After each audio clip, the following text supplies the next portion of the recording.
যদি জুলাই বিপ্লবে লক্ষ্মীপুরের রায়পুরে অনুষ্ঠিত হলো ইসলামী আন্দোলন বাংলাদেশের রায়পুর উপজেলা শাখার তৃণমূল প্রতিনিধি সম্মেলন।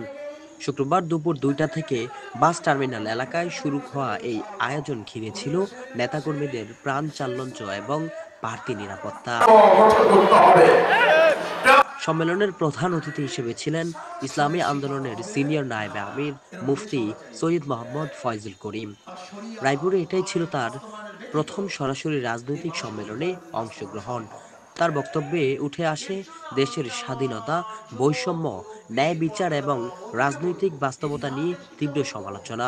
তিনি বলেন, স্বাধীনতার দীর্ঘ সময়েও সমাজে সাম্য ও মানবিক মর্যাদা প্রতিষ্ঠা পায়নি, বরং শাসক গোষ্ঠীর সাধারণ মানুষের স্বাধীনতাকে গলা টিপে হত্যা করেছে।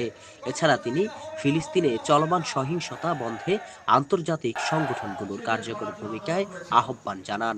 যদি কেউ এখানে এসে বাটপারি করার চিন্তা করেন, স্বপ্ন দেখেন, তার জনগণ আবার ঐক্যবদ্ধভাবে পিঠের চামড়া রাখবে না।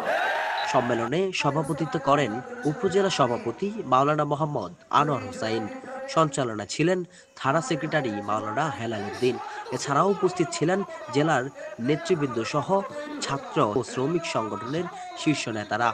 সম্মেলন ঘিরে তৃণমূলের দলের সাংগঠনিক তাৎপর্যতা বৃদ্ধির পাশাপাশি আগামী জাতীয় নির্বাচনকে ঘিরে ইসলামী আন্দোলনের বার্তা ছড়িয়ে দেওয়ার লক্ষণীয় চেষ্টা ছিল এই আয়োজনে। আব্দুর রহমান আয়ান, লক্ষ্মীপুর।